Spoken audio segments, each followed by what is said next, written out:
Hello students, learn with aspirant channel में आप सबका स्वागत है। जैसे कि थंबनेल देख के आप सभी को समझ आ रहा होगा कि आज का वीडियो IBAC-IO ग्रेड सेकंड के जो आपके ऑनलाइन एग्जाम हो रहे हैं उनमें आज जो आपका सेकंड डे है 17 सितंबर के सेकंड शिफ्ट में आए हुए क्वेश्चन का कंप्लीट एनालिसिस करेंगे और इसके साथ आपके जो एक्सपेक्टेड क्वेश्चन बन सकते हैं उसके बारे में हम इस वीडियो में डिस्कस करने वाले हैं। इस वीडियो की जो PDF है डिटेल एनालिसिस के साथ वो आपको टेलीग्राम चैनल पर मिल जाएगी। आप लिंक से टेलीग्राम चैनल ज्वाइन कर सकते हैं, वहाँ पे आपको PDF मिल जाएगी। और इससे पहले भी जो भी एनालिसिस हुए हैं उन सब की PDF टेलीग्राम चैनल पर डाल दी गई है, आप वहाँ से जाके PDF डाउनलोड कर सकते हैं। तो 17 सितंबर के सेकंड शिफ्ट में आए हुए क्वेश्चन के साथ स्टार्ट करते हैं हम पहले क्वेश्चन के साथ। तो आज की शिफ्ट का जो सेकंड शिफ्ट के 17 सितंबर की सेकंड शिफ्ट का जो पहला क्वेश्चन है वो है 2024 का नोबेल पुरस्कार फिजियोलॉजी या मेडिसिन में किन्हें दिया गया था?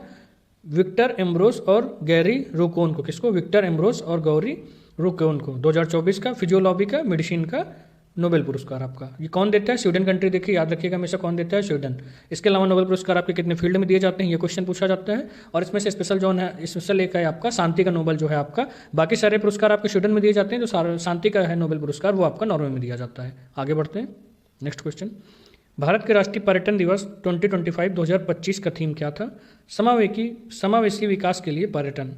राष्ट्रीय पर्यटन दिवस की थीम क्या थी? समावेशी विकास के लिए पर्यटन। और राष्ट्रीय पर्यटन दिवस कब होता है आपका? 27 सितंबर को आपका 27 सितंबर राष्ट्रीय पर्यटन दिवस। आगे बढ़ते हैं। सर्वेंट्स ऑफ इंडिया सोसाइटी की स्थापना किसने की थी? गोपाल कृष्ण गोखले ने। काफ़ी इंपॉर्टेंट क्वेश्चन आपका, कई एग्जाम्स में पूछा जा चुका है। सर्वेंट सोसाइटी ऑफ इंडिया की स्थापना किसने की थी? गोपाल कृष्ण गोखले ने। कब? 1905 ईस्वी में। आगे बढ़ते हैं, नेक्स्ट क्वेश्चन देख लेते हैं। तो आज की शिफ्ट का जो नेक्स्ट क्वेश्चन आया हुआ है वो है 2025 में दिल्ली के मुख्यमंत्री के रूप में किसे शपथ दिलाई गई थी? VK सक्सेना को। क्वेश्चन ये थोड़ा सा देखिए गलत हो गई लैंग्वेज, यहाँ पे मैं थोड़ा सा आपको करेक्ट कर देता हूँ। मुख्यमंत्री के रूप में शपथ किसको, मुख्यमंत्री के रूप में शपथ किसने दिलवाई थी? वो दिलवाई थी VK सक्सेना ने। VK सक्सेना कौन है? दिल्ली के राज्यपाल हैं अभी। और शपथ ली किसने थी मुख्यमंत्री के तौर पर? रेखा गुप्ता ने। याद रखिएगा, थोड़ा सा मैं यहाँ पे सही कर देता हूँ। देखिए CM कौन है आपकी? रेखा गुप्ता जी हैं। और अगर ये क्वेश्चन की बात करें तो इसमें क्या है? VK सक्सेना ये आपके कौन है? राज्यपाल हैं आपके। कहाँ के? दिल्ली के आपके वर्तमान राज्यपाल हैं। और इन्हें नई शपथ दिलवाई थी। ठीक है, आगे बढ़ते हैं, क्लियर होगी चीज़ें। गुप्त वंश के निम्नलिखित शासकों को कालानुक्रम में व्यवस्थित करें। A चंद्रगुप्त द्वितीय, B Skandagupta, C Samudragupta, D Samudragupta प्रथम। और इसका क्रम क्या होगा आपका? C सबसे पहले स्कंदगुप्त, उसके बाद चंद्रगुप्त द्वितीय, इसके बाद कुमारगुप्त प्रथम और सबसे लास्ट में आपके आएंगे स्कंदगुप्त। स्कंदगुप्त कौन? स्कंदगुप्त। ये आपके गुप्त वंश से संबंधित क्वेश्चन है। जैसे कि मैंने आपको बताया था इससे पहले भी एनालिसिस में कि गुप्त वंश और मौर्य वंश से संबंधित क्वेश्चन आपके पूछे जा रहे हैं एग्जामों में। तो याद रखिएगा कि गुप्त वंश की स्थापना, और जैसे पूछा गया था इससे पहले कि नालंदा विश्वविद्यालय की स्थापना किसने करवाई थी? तो कुमारगुप्त प्रथम ने करवाई थी। ये भी क्वेश्चन आपका IB में पूछा जा चुका है, इंपॉर्टेंट क्वेश्चन है। ठीक है, तो आपके लिए ओवरऑल अगर एंशिएंट हिस्ट्री में बात करें तो गुप्त वंश थोड़ा सा इंपॉर्टेंट टॉपिक बन जाता है, आप इसका रिविजन करके जाइएगा। आगे बढ़ते हैं नेक्स्ट क्वेश्चन पे।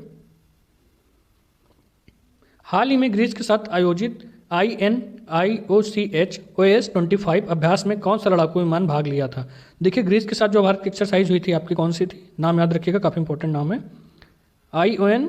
INIOCHOS 2025 कौन सा लड़ाकू विमान भाग लिया था? Sukhoi 30 MKY।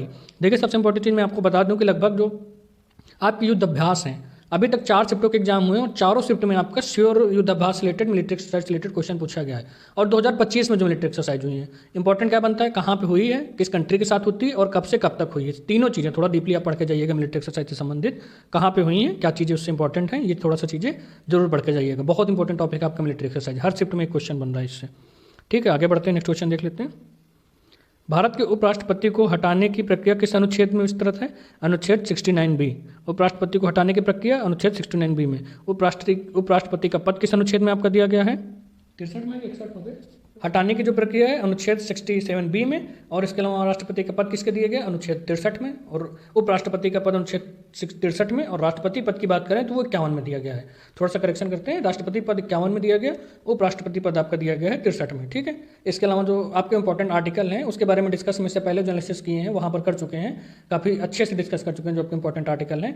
और इसके अलावा इंपॉर्टेंट क्वेश्चन की PDF भी डाल दी गई है टेलीग्राम चैनल पर, आप वहाँ जाकर देख सकते हैं कि जो इंपॉर्टेंट क्वेश्चन आगे आने वाली शिफ्ट में बन सकते हैं। काफ़ी हेल्पफुल PDF है वो आप सभी के लिए। आगे बढ़ते हैं, नेक्स्ट क्वेश्चन देखते हैं। थानेश्वर किस वंश की राजधानी थी? पुष्पभूति वंश की। कौन सी? पुष्पभूति वंश की। देखिए मैंने ये क्वेश्चन कल ही के एनालिसिस में करवाया था, आपको बहुत अच्छे से करवाया था कि जो इंपॉर्टेंट आपके डायनेस्टी हैं उनके संस्थापक कौन है और उनकी राजधानियाँ कौन सी थी। जितने भी आपके इंपॉर्टेंट डायनेस्टी हैं उनके संस्थापक और राजधानी है, सब कुछ कल के डिटेल वीडियो में बहुत अच्छे से मैंने करवा रखी है, और इसकी PDF भी बहुत अच्छे से डलवा रखी है एक्सप्लेनेशन के साथ। आप वहाँ से पढ़ते तो काफ़ी हेल्पफुल रहता आप सभी के लिए। चलते हैं नेक्स्ट क्वेश्चन पे। भारत में LPG सुधार, उदारीकरण, निजीकरण और वैश्वीकरण किस पंचवर्षीय योजना में शुरू किए गए थे? आपके 8वीं पंचवर्षीय योजना में। कब? 8वीं पंचवर्षीय योजना में। और किए कब गए? आपके 1991-92 में। उस समय वित्त मंत्री कौन थे? डॉक्टर मनमोहन सिंह। और अगर प्रधानमंत्री पूछा जाए तो PV नरसिम्हा राव थे आपके प्रधानमंत्री।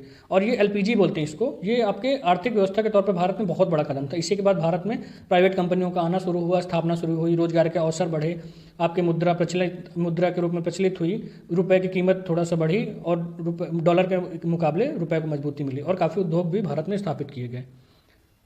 इसके बाद और क्वेश्चन देख लेते हैं जो आया था। 70वें राष्ट्रीय फिल्म पुरस्कार में सर्वश्रेष्ठ फिल्म कौन सी थी? अट्टम। आपकी सर्वश्रेष्ठ फिल्म कौन सी थी? अट्टम। देखिए मैंने जैसे आपको बताया ना कि सबसे इंपॉर्टेंट टॉपिक आपका ये राष्ट्रीय फिल्म पुरस्कार है आपका। कल भी इससे क्वेश्चन पूछा गया था कि सर्वश्रेष्ठ एक्टर कौन है, तो ऋषभ शेट्टी थे कंतारा मूवी के लिए। और सर्वश्रेष्ठ फीचर फिल्म कौन है? अट्टम। इसके अलावा सर्वश्रेष्ठ इंटरटेनिंग फिल्म आपका कौन सी थी? ब्रह्मास्त्र पार्ट 1। कौन सी थी? ब्रह्मास्त्र पार्ट 1, याद रखिएगा। इसके अलावा जो इंपॉर्टेंट क्वेश्चन आपके बन सकते हैं वो सारी जो डिटेल हैं वो मैंने PDF डाल रखी है, आप वहाँ से ज्वाइन करके देख सकते हैं कि इंपॉर्टेंट क्वेश्चन आपके आगे क्या बन सकते हैं। नेक्स्ट क्वेश्चन आपका, भारत में जनसंख्या के प्रतिशत के हिसाब से सबसे बड़ा राज्य कौन सा है? उत्तर प्रदेश। जनसंख्या के प्रतिशत के हिसाब से